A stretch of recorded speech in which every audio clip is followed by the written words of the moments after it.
Il est presque 17h. Il est 17h. J'attends mon confrère qui ne va pas tarder à nous rejoindre. Je suis absolument ravie de vous accueillir pour ce premier live sur Je réussis mon expatriation. On va aborder aujourd'hui le droit de la famille des Français expatriés, essentiellement en Floride, plus largement aux États-Unis. Il est 17h. Il est 17h. J'attends mon confrère qui ne va pas tarder à...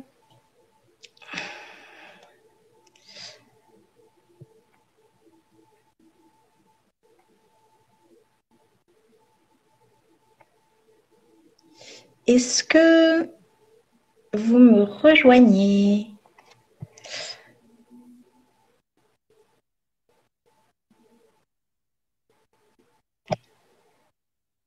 Alors, je ne vous vois pas. Est-ce que...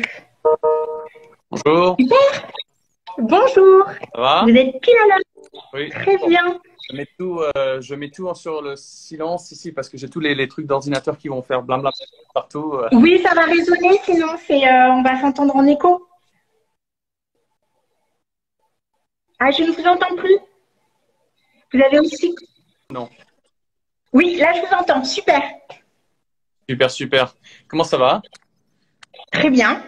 Bah, Absolument ravie de vous accueillir. c'est la même chose.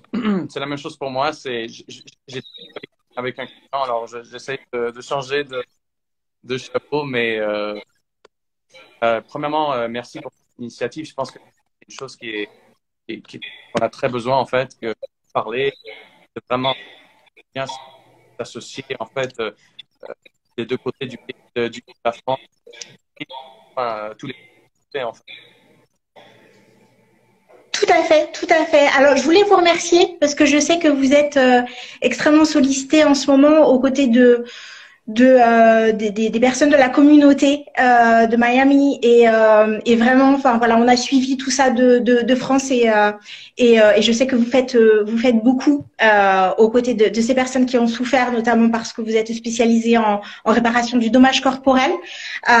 Donc comme je sais qu'en ce moment, voilà, vous avez beaucoup de travail et vous soutenez des personnes qui sont vraiment en détresse. Je vous remercie d'avoir maintenu ce rendez-vous pour nos compatriotes qui sont dans un autre contexte. Mais voilà, je tenais à le souligner. Donc, merci beaucoup pour ça. Ça me fait très plaisir et honnêtement, en ce moment, la communauté, elle souffre cette chose qui est incomprenable et on est en train de travailler avec les gens. Et là, c'est toujours difficile parce que pour l'instant, on n'a pas de réponse. On a énormément de questions et je pense que tout le monde veut savoir quelles sont les questions, qu'est-ce qui se passe vraiment et des questions un peu ouvertes. Mais notre but, en fait, les familles, on a des clients qui ont perdu leur appartement et qui n'ont pas été victimes parce qu'ils étaient à l'étranger. On a aussi des clients qui ont perdu leur vie et ça, je pense que ça c'est assez difficile pour tout le monde. Voilà. Alors merci. Je suis très content d'être. Je pense que ce sujet, c'est des questions que je reçois constamment. Sur Instagram et que les gens ont cet apport. Et je sais beaucoup de votre côté avec de nouveaux sites en fait internet qui est vraiment superbe. Je vais être honnête. Merci beaucoup. C'est un moment de bien tout regarder. Et ce que je trouve vraiment la chose, euh, la- la- nous, le niveau de contenu que vous avez sur le site, tout ce qui est e-book et tout ça, ça va être très très bien pour beaucoup profiter de ça. Merci beaucoup. C'est adorable de votre part, ça me touche beaucoup. Je voulais juste dire faire une petite mention technique. On vous entend en haché. Est-ce que vous pouvez regarder la connexion pour que nos auditeurs puissent vous entendre à la perfection?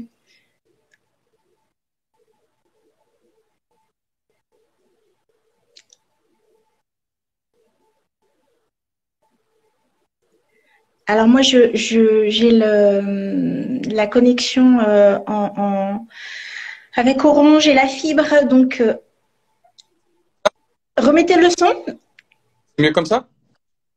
C'est Oui, beaucoup vous mieux comme m'entendez? ça. Oui, c'est parfait. C'était Super. pour la qualité de notre discussion pour notre auditoire. Merci beaucoup. Merci.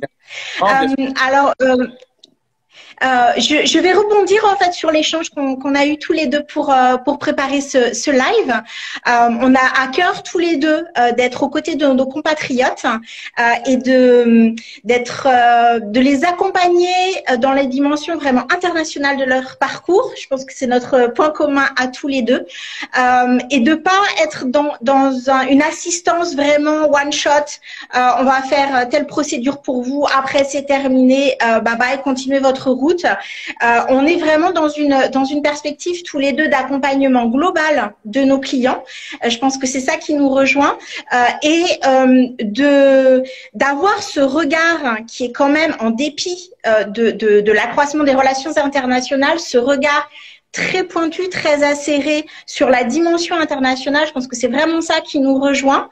On a parlé aussi d'une espèce de défaut en fait qui est peut-être inhérent à nos études peut-être où l'aspect international n'est pas suffisamment présent. Enfin, je parle des études de droit en général où on met vraiment l'accent sur le droit local, l'acquisition de compétences pour mener des procédures à bien et comme si le droit international privé que les gens ne connaissent pas était un petit peu accessoire. Or, dans votre domaine comme dans le mien, vraiment ce qu'on veut faire partager à notre auditoire, c'est que on ne les saisit pas à un moment de leur vie et parce qu'ils sont dans tel pays à tel moment. Je crois que c'est vraiment très très important. Est-ce que vous pouvez m'en dire un petit peu plus sur la manière dont vos clients, peut-être d'origine française ou francophone, perçoivent ce genre de choses et comment vous arrivez à les aiguiller, à les mettre sur la bonne voie en fait? Alors, très bonne question et très complémentaire parce que notre clientèle, je vais dire, c'est 95% francophone. C'est des Français, des Québécois, c'est des gens en fait, la plupart, c'est des étrangers qui sont sur le territoire depuis 2 à 3 ans, qui sont encore dans cette période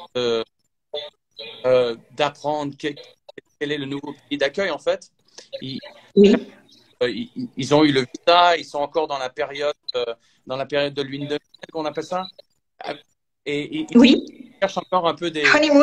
Et il y a eu des gens qui ont déjà eu, en fait, des problèmes et qu'ils ont déjà et ils appellent toujours ces genre Maître Shop, c'est la cata, je dis c'est la cata, la cata, je peux pas vous expliquer. Quand on ça, et tout de suite, premièrement le vocabulaire, ça tout de suite, ça fait pas longtemps qu'ils sont sur le territoire américain, mais en fait, la plupart du temps, c'est en fait ça, c'est une clientèle qui est ici, qui est encore sous la mentalité française un peu. Je pense que les lois aux États-Unis, ça se ressemble. Et alors, on a toujours cette période d'éducation que je fais aussi, hein, cette période d'éducation, la loi américaine, on en est. Du côté formation, hein, et je pense que vous avez un très bon point, pour moi, les lois, qui a été difficile, même en tant que ressortissant étranger, j'ai été refaire en fait. J'ai été refaire l'école de droit, repasser le barreau, en Floride et après ça, avoir un certain changement de mentalité à l'école de loi par elle-même. Et comme vous dites, aucun cours sur la loi internationale. Je pense qu'il y avait une option, il y avait un crédit possible à faire, mais c'était vraiment optionnel, c'était quelque chose qui était à penser.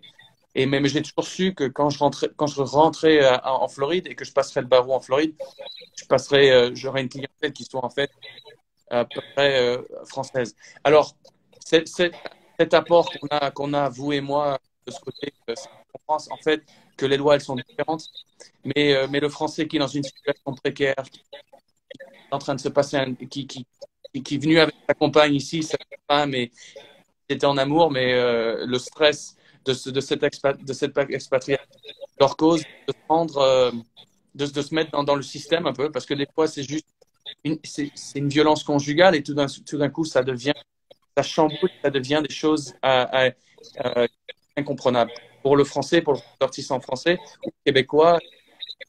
Voilà. Alors moi, je pense toujours mon apport, en fait, c'est bien de l'expliquer de faire du coaching comme vous le faites en fait, hein, quand les gens s'en vont bien en France. C'est vraiment du coaching que la loi est différente et que essayer de négocier, parce que j'ai souvent des clients qui disent je vais essayer de négocier avec la police. Alors je les regarde toujours, vous allez faire quoi? J'essaie d'apporter, de négocier avec la police pour voir que je dis non, ça marche pas comme ça. Mais c'est la réalité.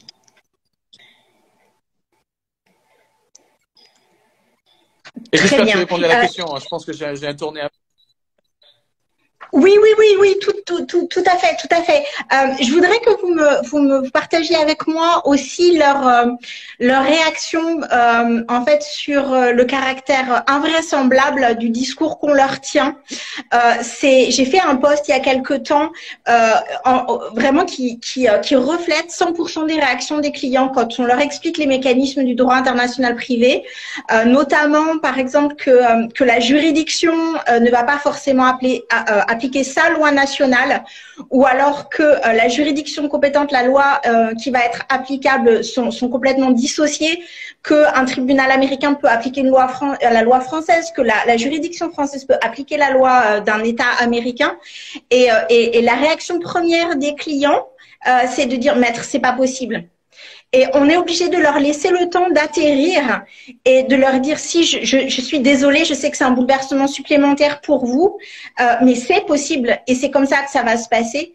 Est-ce que vous pouvez m'expliquer un petit peu dans quelle mesure, parce que je pense qu'il y a un peu deux typologies. Moi, c'est comme ça que je vois les choses. Il y a les clients qui se disent je suis français, ma future ex-épouse est française, donc c'est forcément le droit français qui s'applique. On s'est marié en France, voilà.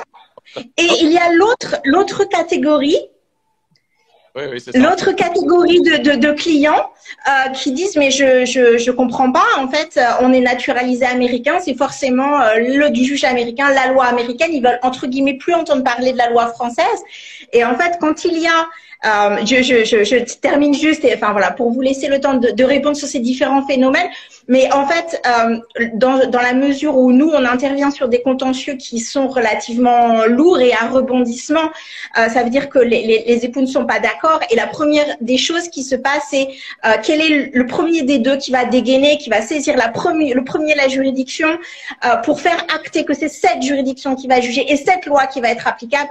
Et en fait, voilà, qui se rendent compte que ça va pas être si simple que ça, en fait. Est-ce que vous pouvez me raconter les réactions que vous avez Alors, je vais vous donner en fait deux réactions. J'ai la première réaction quand j'étais au consulat, en tant qu'agent consulaire. Parce que moi, je viens en Floride en tant que on va dire, agent du gouvernement, parce que j'ai travaillé dans les affaires étrangères. Et quand j'étais ici, mon poste, en fait, c'était quelque chose qui est un peu difficile à comprendre à la communauté française et québécoise, c'est que je faisais des visites de prison. Et je rencontrais les Français, les Canadiens qui étaient à l'étranger, en prison, en train de longues peines. Et à chaque fois, la première réaction, c'est exactement ce que vous faites. Mais moi, je suis étranger. Pourquoi ma loi, elle dit ça en fait en France? Pourquoi je suis ici? C'est le droit de l'homme. Mais enfin, cette réaction, elle me faisait toujours très mal parce qu'en tant que agent consulaire, ma première réaction, c'était je sais que la loi de votre pays vous permet de faire ça, mais vous êtes sur le territoire américain et voilà quelle est la réalité. Et je pense que dans tous les postes, ça a toujours été ça. Ça a toujours été, mais je suis français, je suis canadien, je suis québécois, je suis ressortissant étranger. Pourquoi je suis et vraiment, ça c'est très difficile. Maintenant, l'avocat, c'est encore plus difficile quand les gens et je pense que c'est le sujet d'aujourd'hui, c'est tout ce qui est en fait droit de la famille, en fait, tout ce qui est quand on essaye de leur expliquer comme quoi ça fait déjà 6 mois qu'ils sont sur le territoire aux États-Unis et que maintenant ils sont résidents, même parce qu'en fait il y a une grande différence entre être résident pour l'immigration et résident pour la loi du territoire. Complètement, tout à fait. Voilà. Et à partir de ça, en fait, on se retrouve avec des Français qui essaient de divorcer en France quand ils pourraient le faire ici. Et parce que ça fait déjà 6 mois qu'ils sont sur le territoire américain et qu'ils ont cette facilité de pouvoir le faire. Alors, c'est comme vous dites, c'est une éducation, c'est du coaching, mais la mentalité, toujours ça, quoi. C'est le contresens. C'est comme si on leur parlait d'une loi qui leur appartenait pas parce qu'ils ont encore le passeport français ou le passeport canadien. Et Tout à fait. situation comme quoi ils disent oui, mais moi j'ai qu'une carte verte, hein. J'ai que la carte verte, moi je suis pas américain. Je dis et vous êtes quand même sous la loi du pays, en fait. Tout à fait, exactement. Et je pense qu'on peut saisir cette opportunité de parler d'un thème qui nous est cher un petit peu à tous les deux. C'est qu'on n'a pas besoin d'être résident légal, en fait, pour avoir accès aux juridictions en droit de la famille. En France, on peut être, entre guillemets, sans papier Oui. Et tout à fait divorcé. La notion de résidence, la notion de résidence en droit international privé, elle est purement factuelle, en fait. La résidence familiale, la résidence de la famille, c'est quelque chose de factuel, quelle que soit votre nationalité, quel que soit votre titre de séjour de brève durée, temporaire, définitive, etc. Ça n'a rien à voir. Et c'est vrai qu'il faut effectivement expliquer tous ces mécanismes à nos compatriotes parce qu'il y a aussi la résidence fiscale. Donc finalement, il y a plein de résidences dont on leur parle et quelquefois, ils ne comprennent pas qu'il y ait trois définitions légales pour un même terme qui est usuellement utilisé, en fait. Alors effectivement sur ces notions par exemple de divorce dans lesquels il y a des enfants, quand vous comment dire comment appréhendent vos clients cette distorsion entre mais pourquoi moi je peux saisir le juge ici, pourquoi ma femme elle a saisi le juge là-bas et comment ça va se terminer et quel juge va être compétent et quelle loi s'applique mais voilà et aussi leur faire en fait je vais utiliser un terme technique pour notre auditoire, mais les facteurs de rattachement sont totalement contre-intuitifs. Et comment ça, ils l'appréhendent? Parce qu'en fait, que j'explique pour les personnes qui nous écoutent, le terme de facteur de rattachement, le facteur de rattachement, c'est que en fait, les négociateurs internationaux, quand ils ont conçu les conventions internationales, les règlements européens, qui d'ailleurs s'appliquent aux ressortissants français qui sont aux États-Unis, peuvent tout à fait se prévaloir des règlements européens quand ils sont tous les deux français pour saisir la juridiction française de leur divorce. C'est quelque chose qui est aussi contre-intuitif que vient faire l'Europe dans tout ça, mais il faut qu'ils le sachent. Comment ils appréhendent en fait le fait que, comme je le disais tout à l'heure, nous on vient d'arriver en fait, hein, on s'est mariés en France, on est tous les deux français, nos enfants sont français, ils sont pas nés là. Et pourquoi on serait divorcé ici par cette loi américaine? Je ne la connais pas, je connais pas les mécanismes, le régime matrimonial. En fait, il y a une espèce pour eux c'est global, alors que pour nous en fait on va le segmenter en différentes questions. Et en fait, les facteurs de rattachement vont être différents et pour les gens, c'est plus que contre-intuitif, c'est presque pervers contre eux, c'est de l'ordre du complot parfois. On le ressent un peu émotionnellement. Et il y a aussi, pour ajouter, où je suis à l'aide juridique, il y a un avocat. Là, je ne vous entends pas. Je ne vous entends pas. Vous m'entendez? Là, c'est mieux. Oui, merci. Pardon, ce qui est difficile avec Instagram, c'est que c'est sur le téléphone et j'ai les clients qui m'appellent tous les 30 secondes. Alors, j'essaye de les arrêter. Bien sûr, mais voilà, mais c'est complètement. Sur le téléphone, c'est très compliqué. Je suis d'accord. Mais j'ai de nombreux ressortissants en fait français, canadiens, qui résident en Floride et ils pensent qu'ils ne parviennent pas à divorcer en fait. Ils se posent des questions. Pourquoi ils sont dans une situation et ils savent pas comment se divorcer. Alors la première question c'est est-ce que je peux me divorcer aux États-Unis? Et ça c'est toujours la question, qui est assez faut vraiment, en fait, je pense que ça va se faire là, en fait, parce qu'ils pensent que pour il faut qu'ils retournent en France. Alors, pendant la période du Covid, il y a énormément de fait que les gens ne pouvaient pas retourner au territoire. alors il y avait énormément d'appréhension, genre, oui, mais moi je reste avec ma femme parce qu'on peut pas se divorcer, parce qu'on peut pas retourner le faire. Alors, il savent pas aussi, cependant, que obtenir une force, ou comme on l'appelle en Floride, une dissolution de mariage, Oui, oui. est généralement moins coûteux de faire ici en Floride que de retourner en France, de le faire en France. Et le fait aussi que maintenant, ils sont ressortissants d'après la résidence, en fait, parce qu'en France, en Floride, la résidence, c'est 6 mois et vous pouvez vous divorcer Oui. dans les tribunaux et, et ils pensent aussi que les tribunaux ne sont pas compétents. Ils pensent que non, moi, le divorce que j'ai eu en France, le juge comprendra jamais.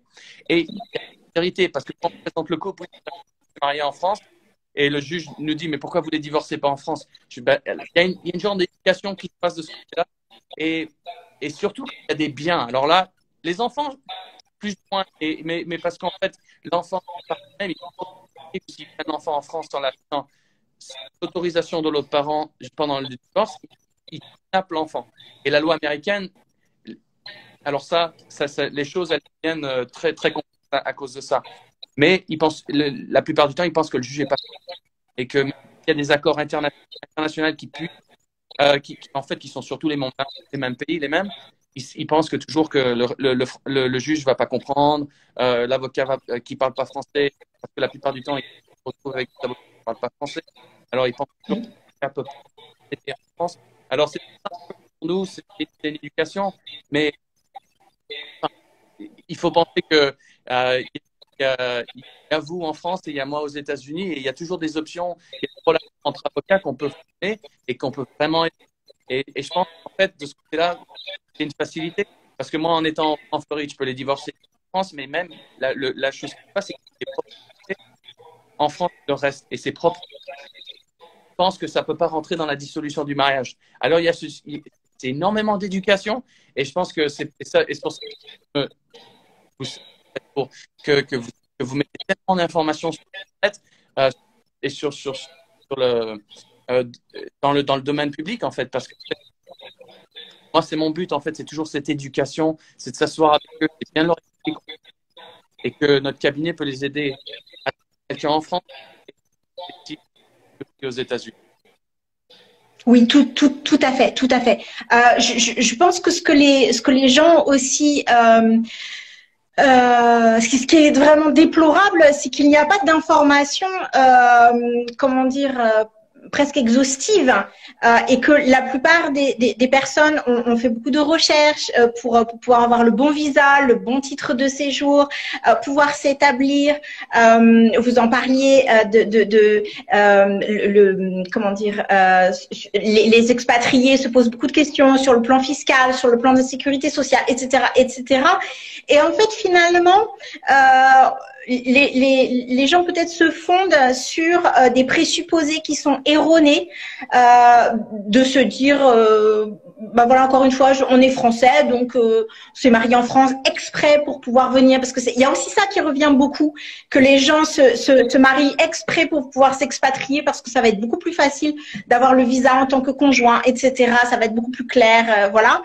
Et en fait, il n'y a pas d'information préalable lorsque, par exemple, je pensais au stade de l'immatriculation consulaire, oui. Que ce serait important d'avoir des informations assez succinctes pour que les gens sachent à quoi s'en tenir. Aussi, par exemple, pour le régime matrimonial, c'est quelque chose, quand on emploie le mot régime matrimonial, les gens s'enfuient. On dit, qu'est-ce que c'est que ça exactement, le régime matrimonial? Mais le régime matrimonial, c'est tout ce qui va déterminer finalement votre stratégie patrimoniale. C'est peut-être un bien grand mot, mais avec le prix de l'immobilier, en ayant une résidence principale, un pied-à-terre dans une capitale, peut-être une résidence secondaire, vous atteignez très facilement le 1 million d'euros et vous voulez en faire quelque chose pour vos enfants. Ouais. Et en fait, le régime matrimonial, les gens ne se rendent pas compte que c'est que la loi en fait qui détermine leur régime matrimonial, c'est le premier domicile conjugal, quand on n'a pas fait de contrat de mariage. Et je plaide exactement comme vous, je pense, pour une profession qui n'est même pas la nôtre, pour les notaires, en disant, s'il vous plaît, quand vous avez le projet de vous expatrier, soit vous n'êtes pas encore marié, vous allez faire un contrat de mariage, vous saurez quel est votre régime matrimonial, parce que beaucoup de gens ne savent pas quel est leur régime matrimonial. Deuxièmement, il sera fixe et il n'y aura pas la mutabilité automatique que les gens ne connaissent absolument pas et qui là est encore plus contre-intuitive de passer 10 ans dans un pays et que le régime matrimonial va se changer et vous n'êtes même pas au courant. Ce sont vraiment des choses, vraiment, soit vous vous mariez, alors faites un contrat de mariage, soit vous êtes déjà marié, vous vous expatriez, pensez à votre régime matrimonial. Est-ce qu'il est adéquat? Est-ce qu'il ne l'est plus? Parce que l'un des deux va monter son entreprise, va monter son business. Et à ce moment-là, il faut qu'il ait un régime matrimonial approprié. Ça me semble primordial et il n'y a pas d'éducation, en fait, en France à ça et non plus des expatriés en tant que tels. Comment vous voyez les choses? Est-ce que vous voyez des clients qui croyaient s'être mariés sous un régime séparatiste qui finalement sont en communauté de biens ou l'inverse que moi je vois toutes les semaines Voilà. des gens qui me disent c'est pas possible, vous inventez, c'est impossible et qui se rendent à l'évidence. Oui, ils ne sont pas mariés sous le régime matrimonial qu'ils croient, ce qui est juste dingue. Et moi, j'ai un peu une chose différente en fait. J'ai un Français qui s'est marié en France, qui est venu ici sur une compagnie. Ils viennent ici aux États-Unis pour un visa. Ils sont Oui. en import, mais un couple qui a ça en fait. Ils se retrouvent dans une situation de divorce, perdent tous les deux le visa. Alors, où le visa est attaché à sa conjointe ou à son conjoint, alors maintenant ils se divorcent, ils sont toujours retournés en France.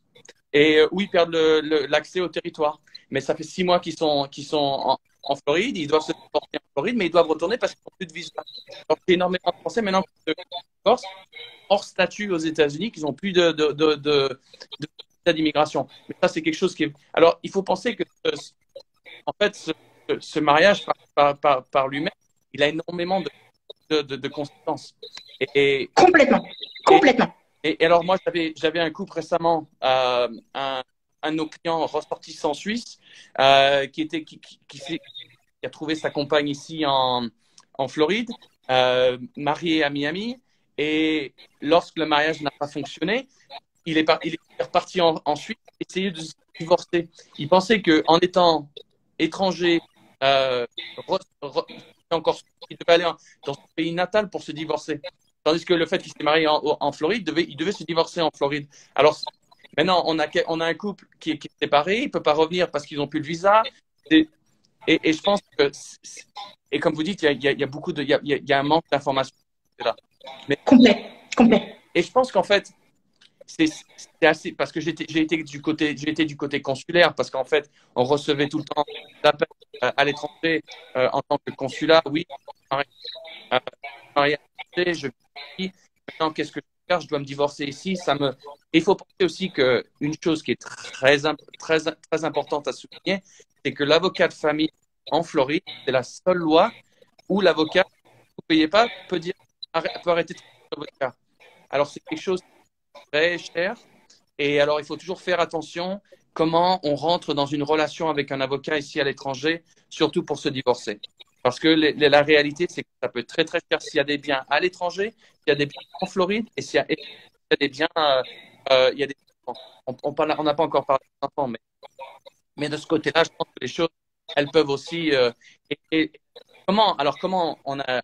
Le Suisse par lui-même, il est revenu en Floride et il a dit oui, mais maintenant je vais divorcer. Alors, ce qu'on a utilisé, en fait, c'est sa licence, son permis de conduire qui a établi, en fait, en Floride, 6 mois. Alors, parce qu'il n'avait pas de carte, mais il a quand même divorcé en Floride à cause de sa réponse. Et comme vous dites, les prestations du côté, ils ne savent pas en fait. Et notre but, c'est énormément d'éducation et c'est à partir de ça en fait, qu'on ajoute quelque chose en tant qu'avocat. Mais c'est dommage parce que c'est pas gratuit non plus. Et à cause de ça, à chaque fois, les gens se rendent. Alors, est-ce que on voit la question, est-ce que vous pensez qu'il y a une certaine éducation qui doit se faire avant de partir à l'étranger? Pour moi, c'est indispensable. C'est indispensable parce que, en fait, je pense qu'il faut dissocier complètement l'aspect information et l'aspect je me renseigne parce que je veux me séparer. Ça n'a strictement rien à voir. On peut s'informer sur nos droits sans avoir l'envie, en fait, de se séparer. Ça n'a strictement rien à voir. De même qu'on fait un contrat de mariage avant de se marier, ce n'est pas parce que les gens font un contrat de mariage qu'ils vont dire non devant la mairie, en fait. Et en fait, je pense que le fait d'avoir cette information préalable, si jamais quelque chose ne fonctionne pas, ça apporte beaucoup de sérénité, beaucoup de sécurité, parce que quand vous ajoutez le désarroi émotionnel d'une séparation, en se demandant effectivement, est-ce que je vais perdre mon visa? Est-ce que je vais être obligée de rentrer? Est-ce qu'on va m'enlever mes enfants? Pour les parents, la première question, c'est est-ce que je vais être séparée de mes enfants? Est-ce qu'on va me les laisser? Est-ce que je vais pouvoir les voir autant? Et en fait, tout ce désarroi. Et je me permets de vous interrompre juste sur le point du contrat de mariage. Est-ce que mon contrat de mariage va être valide quand je me divorce en Floride? Parce que la plupart du temps, j'ai un contrat de divorce et il faut que le juge l'accepte. Il faut que ça soit été fait dans les normes de la Floride. Et alors, il y a toujours ces choses en fait à penser. C'est extrêmement important et il y a aussi cette… On a eu les élections européennes l'année dernière en France. À chaque fois qu'il y a des élections européennes, les gens disent l'Europe c'est loin. Mais en fait, pour des gens qui, moi j'ai fait Erasmus quand j'étais toute jeune étudiante. À l'époque, il fallait avoir le visa, il fallait avoir un titre de séjour. Il a fallu que je me signale auprès des autorités allemandes quand j'ai quitté l'année en Allemagne. Vous imaginez après tout l'apport qu'a eu Schengen, la libre circulation, le libre établissement, plus besoin de titre de séjour, etc. C'est énorme. Et ce n'est pas une image d'Épinal, tous les films qu'il y a eu sur Erasmus. Ça nous a offert vraiment des perspectives énormes sur le plan du territoire européen. Et le droit européen, les règlements européens ont été faits pour faciliter notre circulation et nous suivent également lorsqu'on va à l'étranger. Et en termes d'intimité, on peut pas dire que l'Europe c'est loin parce que l'Europe nous offre la possibilité de choisir la loi qui s'applique à notre divorce. On peut l'inclure dans le contrat de mariage. Je ne sais pas quel est le pourcentage de gens qui le font parce que déjà le pourcentage de personnes en fait qui font un contrat de mariage, c'est 19% des couples qui font un contrat de mariage. Sur les 19% de couples qui font un contrat de mariage, je ne sais pas combien il y en a, qui vont inclure la loi applicable au divorce. Mais vous imaginez, vous êtes tous les deux français, vous voulez vivre à l'étranger, pas seulement en Floride, vous voulez aller en Chine, vous voulez aller au Costa Rica, vous voulez aller ensuite à Miami. Et là, vous vous êtes mis d'accord avant de partir. On veut avoir une vie à l'international. Est-ce que tu es d'accord avec moi que si on se sépare, c'est la loi française qui va s'appliquer? Je pense que c'est une sécurité. Non pas parce que la loi française elle est particulièrement bonne, c'est pas du tout ça, mais ils la connaissent. Ils la connaissent un petit peu. Donc ça les rassure. Et que même s'ils divorcent, au moins qu'ils soient d'accord sur le cadre général par rapport à leur couple, par rapport à leur famille, par rapport aux enfants. Mais je trouve que c'est absolument fantastique qu'on puisse avoir cette opportunité dans une matière où les droits sont indisponibles. Vous connaissez la jurisprudence de la Cour de cassation qui dit le droit international privé, c'est pour la famille, c'est pour les enfants, donc ce sont des droits indisponibles. Donc si la loi étrangère s'applique, on ne peut pas y échapper. Et c'est pour ça qu'il y a des divorces en fait qui ne sont pas définitifs jusqu'à la Cour de cassation. Ça arrive devant la Cour de cassation et on se rend compte que les avocats n'ont pas vu les aspects internationaux, les notaires n'ont pas vu les aspects internationaux. Et il y a des gens qui au bout de 9 ans de procédure ne sont toujours pas divorcés alors que ça fait belle lurette qu'ils sont séparés. Mais c'est un calvaire moral. Et je pense qu'on a un rôle à jouer parce que vous et moi sommes auxiliaires de justice et vous, en plus, vous avez cette spécificité d'avoir été agent consulaire. Je pense qu'en tant qu'auxiliaire de justice, on a le devoir aussi d'informer nos compatriotes pour qu'ils comprennent qu'il y a des outils qui sont relativement simples. Choisir la loi applicable à son divorce, c'est une espèce de sécurité. Oui. D'ailleurs, il y a un choix entre plusieurs lois. On peut en changer. D'ailleurs, c'est pas gravé dans le marbre. Je pense que ça pourrait faciliter énormément de procédures, justement quand il y en a un qui rentre, par exemple en France, qui saisit le juge français. Vous, il reste en Floride, il choisit le juge à Miami. Et en fait, c'est une perte de temps. Pour nous, c'est très intéressant intellectuellement de dire non, mais j'ai tel argument, on va pouvoir, c'est nous qui allons avoir raison, c'est ce juge-là qui va être compétent. Voilà. C'est amusant intellectuellement, mais ce n'est pas drôle du tout pour les clients, du tout. Et la plupart du temps, c'est pas la loi non plus. Alors, ce qui se passe en fait, c'est qu'il y a énormément de clients qui m'appellent. Je dis oui, en France, si votre mari vous trompe, c'est sa faute en fait, et le divorce devient à ses honoraires. Mais en Floride, la réalité, c'est que on appelle ça un no-fault state. C'est-à-dire que même si vous trompez votre conjointe ou vos conjoints, ça change rien à la loi par elle-même. Alors, la plupart du temps, je reçois et je leur dis, vous avez des contrats de mariage, vous avez quelque chose? On était en amour, on n'a pas fait de contrat de mariage. Mais alors, partir à l'étranger sans un contrat de mariage, je pense que c'est vraiment, vraiment, c'est vraiment se demander des problèmes. Parce que la réalité, c'est que ce contrat de mariage peut aussi dire exactement, en cas de décès, qu'est-ce qui va se passer à l'étranger, qu'est-ce qui va se passer avec la propriété en France, et comment avoir accès enfin, c'est des choses qui sont assez simples. Et de plus en plus, on met cette éducation avec nos clients et avec nos followers, hein, tous les gens qui nous suivent sur les réseaux sociaux. Récemment, j'ai fait un post, hein, j'ai dit contrat de mariage, contrat de mariage, contrat de mariage. Et aussi, en fait, que vous êtes ressortissant étranger aux États-Unis et que vous n'êtes pas américain et que vous vous mariez avec un Américain, je sais que la plupart du temps, à la seule chose qu'on pense, c'est la carte verte, maintenant je vais pouvoir devenir américaine ou américain, mais il faut aussi penser que le fait que vous avez des biens à l'étranger, ça peut être aussi sujet à ça en fait.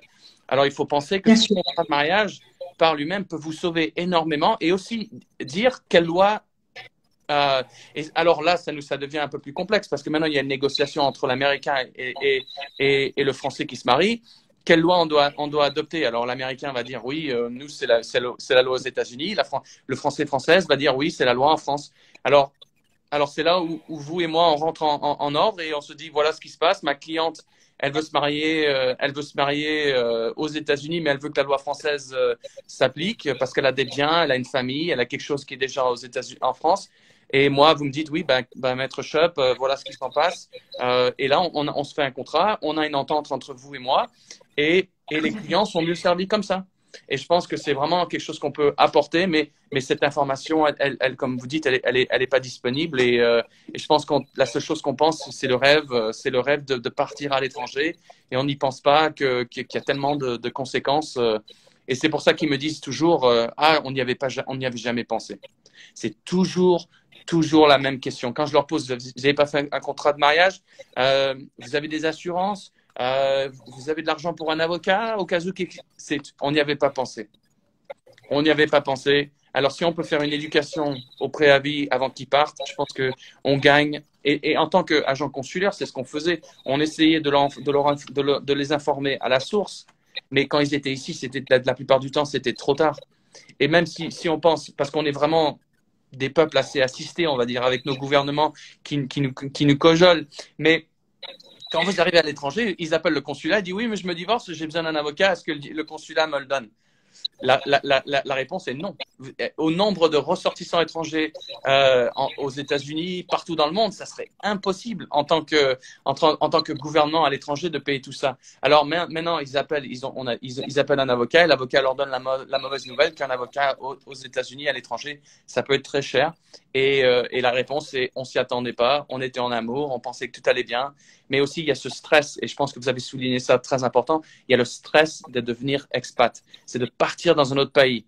Et je vois des restaurateurs qui ont acheté des restaurants ici, qui ont commencé, ils sont venus en France, ils sont venus aux États-Unis avec toutes les meilleures intentions. Et un an après avoir travaillé dans leur commerce, être épuisé, le rêve américain, maintenant après ça commence à diluer sur leur mariage, ils commencent à se bagarrer et ils se retrouvent dans un pays à l'étranger qui ne connaissent pas les lois, alors ils pensent qu'ils sont sous la loi française et le rêve. Alors, c'est mieux d'être éduqué avant de partir que de subir sur le territoire étranger avec des avocats que la plupart du temps ne parlent pas votre langue et que vous vous trouvez vraiment dans une impasse en fait. Oui, alors je vous remercie parce que c'est vraiment très très riche votre intervention. En fait, il y a ce côté rêve et pour moi, voir le rêve des clients qui s'effondre, c'est un crève-cœur exactement comme pour vous. Et c'est pour ça qu'il faut qu'on agisse en amont. Il faut qu'on fasse preuve de pédagogie pour leur dire voilà, ça va pas vous porter la poisse. De vous être renseigné en amont. Au contraire, voilà. Comme vous dites, ça va complètement vous sauver la vie. Ça va vous sauver la vie. Vous avez dit beaucoup de choses. Vous avez parlé aussi du décès. Alors, comme je vois déjà, je parle de régime matrimonial, tout le monde s'enfuit. Je me suis dit que j'allais un peu attendre avant de parler de décès. Mais il y a une follower qui m'a très gentiment fait un message en me disant parler du décès. Parce qu'effectivement, moi, j'ai eu un dossier absolument épouvantable d'une ressortissante. Elle était béninoise, je crois, et elle est rentrée avec son mari français et les enfants en fait en France. Et imaginez-vous qu'elle a pris l'avion et que lui, comme il était exportateur, en fait, il a pris la route. Et il devait faire un trajet en plus. Il est décédé sur la route. Elle est arrivée en France avec les petites filles à gérer un décès, un deuil. Et on lui a dit en France, mais tu n'es pas un conjoint français puisqu'il est mort, en fait. Et ça a été atroce, ça a été d'une violence extrême pour elle à gérer. Et en fait, comment dire, c'est financier, c'est énorme. Gérer un décès à l'étranger. C'est insoutenable et aussi son statut qui n'était pas reconnu puisque de fait son conjoint était mort. Donc voilà, enfin c'est juste incroyable. Et en fait, voir tous les aspects, voir l'aspect aussi transcription. Oui. Transcription du mariage, transcription du divorce, ce ne sont pas des choses automatiques, il y a des règles très compliquées, ça peut mettre beaucoup de temps en fait d'obtenir une transcription et sur le décès, alors on peut parler de ces décès précoces on peut prier pour que ce soit le plus exceptionnel possible, oui. Mais il y a tous nos compatriotes binationaux parfois qui passent leur retraite à l'étranger. Je pense que Miami est aussi une destination fantastique pour passer ses vieux jours. Oui. Et en fait, les gens ne savent pas que quand vous passez 5 ans à l'étranger avant votre décès, pouf, c'est la loi étrangère qui va s'appliquer à votre succession. Voilà. Et ça, c'est quelque chose de dingue. C'est quelque chose de fou que les gens se disent, par exemple, je suis français, mes enfants sont français, mes enfants sont en France, et finalement vous décédez et c'est votre conjoint survivant ou les enfants qui vont se retrouver à gérer la succession à l'étranger parce que papa et maman ont décidé d'aller passer leur vieux jour entre guillemets à l'étranger. C'est complètement dingue. Ouais. Je vous en prie, au-delà du contrat de mariage, pensez à régler votre succession. Et on parle. C'est primordial. Je pense à tellement de choses que ma tête elle me tourne, mais je pense même si c'est pas un décès naturel, c'est un accident. Qu'est-ce qui se passe parce que vous savez que je fais énormément de dommages corporels, on a souvent. Oui, tout à fait. Tout à fait. On a souvent des accidents avec des surtout en ce moment avec tout ce qui est voiture, tout ce qui est depuis que le Covid, les choses elles se sont réouvertes, les gens ils sont sur une nouvelle longueur d'onde, je pense. Mais alors c'est des accidents qui sont souvent très graves et des fois qui apportent au décès en fait. Alors, qu'est-ce qu'on fait maintenant? Alors, on appelle le consulat. Le consulat a des limites, en fait. C'est ça, en fait. Il y a toujours ça. La première réaction, c'est le consulat. On va appeler tout de suite et le consul va vous dire, il faut prendre un avocat. Hein. Il faut prendre un avocat. Voilà ce qu'il en est. L'avocat vous dit, vous avez un contrat de mariage, vous avez quelque chose parce que la plupart du temps, ils ont acheté un appartement ici. Ils ont acheté une maison. Bien sûr. Transférer leurs biens à l'étranger pour pouvoir vivre en fait. La retraite, peut-être qu'elle est déposée maintenant dans un compte à l'étranger. Comment on a accès au compte? C'était le compte, il y avait les 2 noms sur le compte. Comment ça a été géré au début? S'il n'y a pas les deux noms, le compte, il est gelé et ils peuvent pas avoir accès au compte. Alors maintenant, il y a un membre de la famille qui peut plus avoir accès à ses biens, qui peut plus survivre. Alors maintenant, ils sont avec la famille qui leur envoie de l'argent et c'est pas avant qu'on intervient en tant qu'avocat qu'on dise voilà ce qui s'est passé, voilà qu'il est. Et la plupart du temps, les banques ne croient pas. Hein. Il faut penser que eux, ils ont leurs règles, comme quoi ça a été ouvert par une personne. Alors maintenant, il faut qu'ils arrêtent la retraite et ils n'ont plus les biens. Et 6 mois plus tard, ils n'ont plus accès à la maison par elle-même parce que maintenant, ils sont plus titulaires de la maison parce que la maison, elle était sous le nom de la personne qui est décédée. Ah, il faut penser. Oui. Et maintenant, alors je vous dis encore quelque chose qui est ahurissant. Maintenant, les enfants qui sont âgés en France, maintenant se battent pour les biens de la personne qui sont décédées à l'étranger. Et des fois, la plupart du temps, les ressortissants qui viennent ici faire les vieux jours se marient avec quelqu'un local. Et cette personne qui est ici est quelqu'un qui est différent pour la famille en France. Alors maintenant, la personne, ils essaient d'avoir accès aux biens de la personne qui est décédée et la personne qui est locale, l'américain ou la française ou le français qui est ici, a aucun droit. Alors, le contrat de mariage, je peux pas dire, c'est sûr que peut-être que ça va vous coûter un petit peu plus au début avant de partir, mais ça vous donne tellement d'assurance que quand vous vous présentez devant moi et vous me dites oui, on a un contrat de mariage, voilà ce qui s'est passé, on le fait transcrire et on le fait accepter dans la cour. Et à partir de ça, maintenant, le juge américain, il dit ah, moi, voilà ce qu'il en est. Il y a eu un contrat de mariage. Sur le contrat de mariage, c'est marqué que la loi française s'applique pas. Alors moi, j'ai rien à dire. Voilà ce qu'il en est. Tout à fait.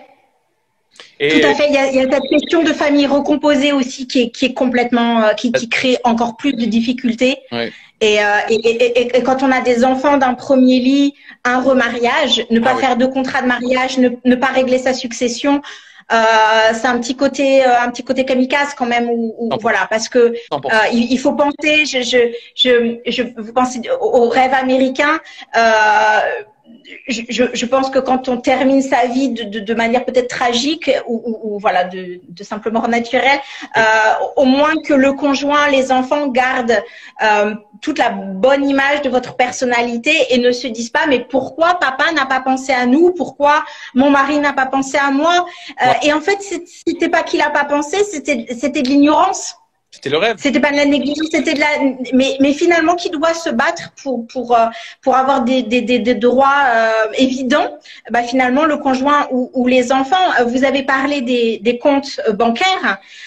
Il y a aussi une éducation à faire. Alors voilà, il y a une majorité de femmes accompagnantes, pour des raisons culturelles, civilisationnelles, on va dire, qui ont le visa accompagnant et en fait qui ne se rendent pas compte qu'on ne doit pas avoir tous ses œufs dans le même panier.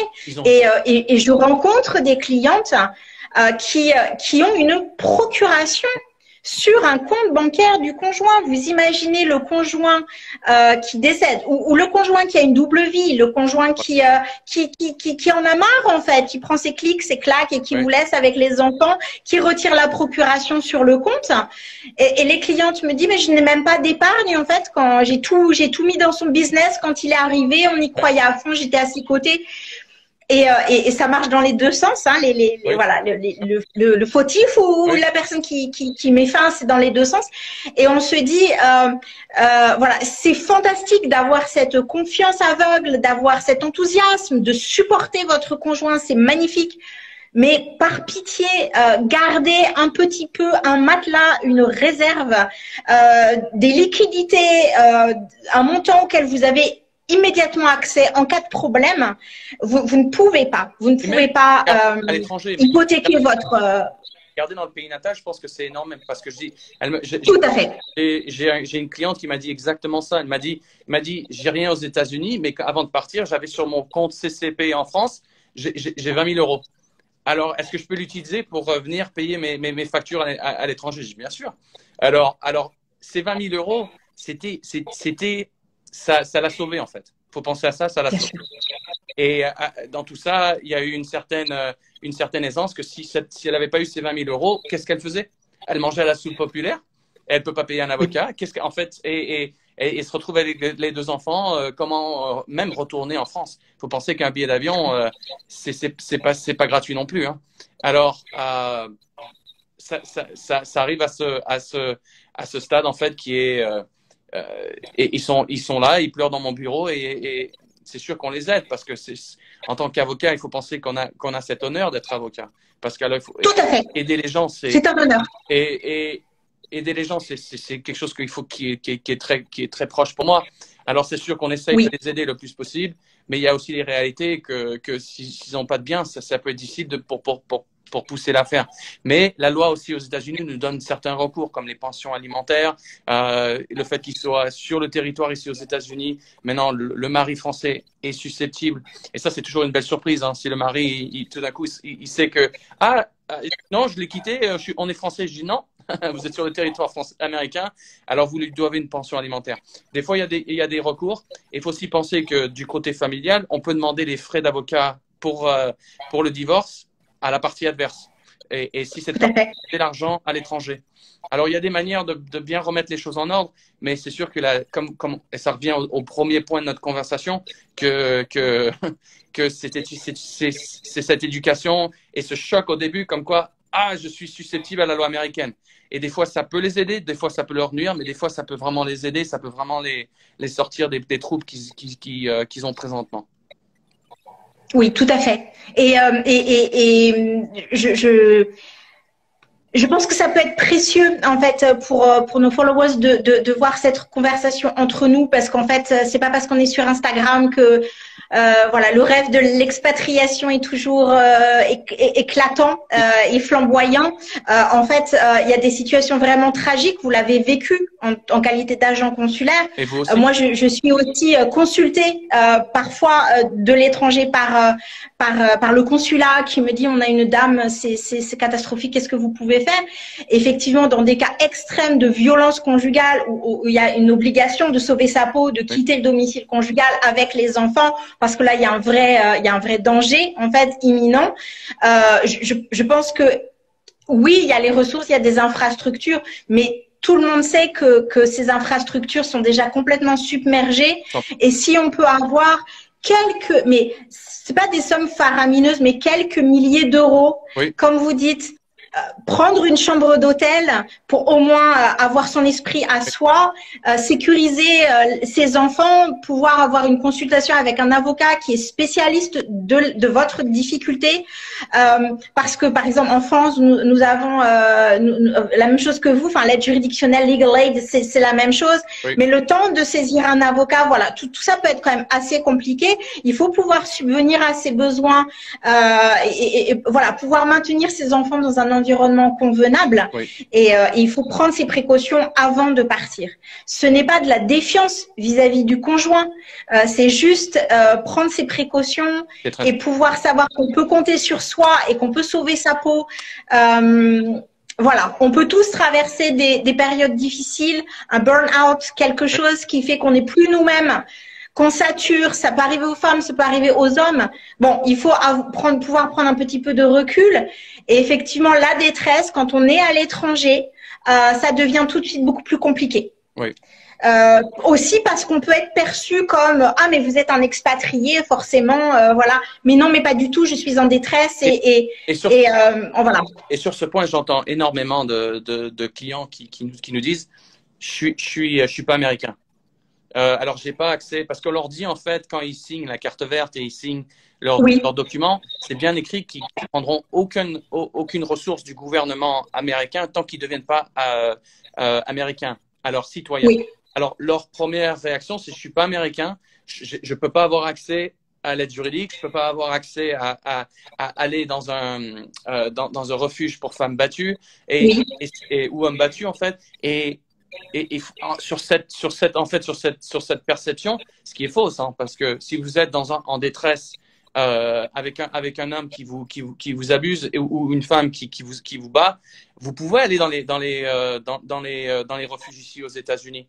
Mais comme vous dites, c'est pas le Four Seasons, hein, c'est pas le Novotel, hein. Non. Vous pensez que vous êtes avec énormément, et la plupart du temps, si vous n'avez pas d'enfants, vous qualifiez pas en fait. Alors, il y a énormément de requis en fait, et comme vous dites, une petite somme d'argent qu'on met de côté en tant que conjoint, ça peut nous. Alors, la plupart du temps, ce qu'ils font, c'est qu'ils dépendent sur la famille en France ou la famille à l'étranger, qui n'ont pas les moyens de les rapatrier, parce que moindre billet d'avion, c'est quoi? C'est 1500 € pour retourner en France en ce moment. Tout à fait. Et si vous avez Tout à rien fait. et vous êtes sur la rue, les 1500 €, c'est combien on a de membres de famille qu'on peut dire oui, je vais appeler mon cousin Eric à Marseille pour qu'il m'envoie 1500 €. La C'est réalité, ça. c'est qu'il n'y a pas une Plus les enfants. Plus les enfants. Et voilà. Alors je pense que on peut parler de ça toute la journée, et parce que Oui. c'est vraiment un sujet qui est intéressant pour vous et moi. On arrive à midi. Je sais pas si vous voulez vous arrêter à midi pile pour faire 1 heure de live, mais et si vous aviez d'autres sujets, moi je pense qu'aussi il y a quelque chose qui serait important qu'on parlerait dans le futur, c'est aussi tout ce qui est bien acquis en fait avant le mariage, après le Tout mariage. à fait. Cette distribution équitable qui est pas souvent discutée, mais aussi il y a l'adoption internationale, que de plus en plus Bien sûr.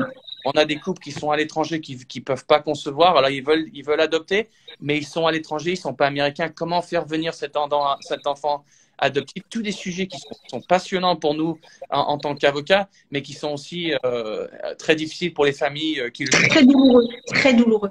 Oui. Très douloureux. Le temps file. Comme vous dites, on pourrait voilà, y passer des heures. Oui. Je vous remercie du temps que vous avez consacré à nos followers respectifs. C'est un très grand plaisir pour moi d'avoir échangé avec vous, comme ça l'avait été quand on a préparé cet entretien. Je pense que je vais vous laisser le mot de la fin. Je pense que on peut dire à nos compatriotes et aux francophones peut-être qui nous écoutent, renseignez-vous. Oui. Il y a quand même des ressources. On a maintenant accès à Internet. Ne partez pas du principe que le droit de la famille, c'est forcément voilà, celui de votre nationalité. Voilà, il faut penser que c'est une discipline en tant que telle. Pensez à aller voir quelqu'un de formé, Oui. quelqu'un de compétent, comme vous dites, quelqu'un qui parle votre langue et aussi qui a cette formation et ce regard international. Et qu'il n'y a pas de... Ce n'est jamais trop tard, ce n'est jamais trop tôt. Informez-vous, glanez des informations, ça pourra peut-être vous sauver la mise le jour où vous rencontrerez une difficulté. Et je pense que je vous laisse le mot de la fin et merci infiniment. Et je vous remercie aussi, hein, Maître, parce qu'en fait, cette initiation entre les deux pays, je pense qu'on n'en a pas assez, et je pense que dans le futur, on en fera un autre, parce que je sais que, Tout à fait. que j'ai reçu énormément et on devrait le faire sur les autres plateformes, parce qu'il y a énormément de Oui. sur Facebook, et je sais que la communauté française à l'étranger, je travaille sur New York, je travaille sur Miami et de plus en plus sur Los Angeles. Oui.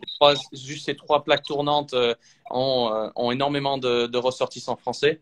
Et je sais que pour moi, cette éducation, c'est quelque chose qu'on ne peut pas donner assez, en fait. Et si on chiffrait notre temps qu'on prend à éduquer le monde,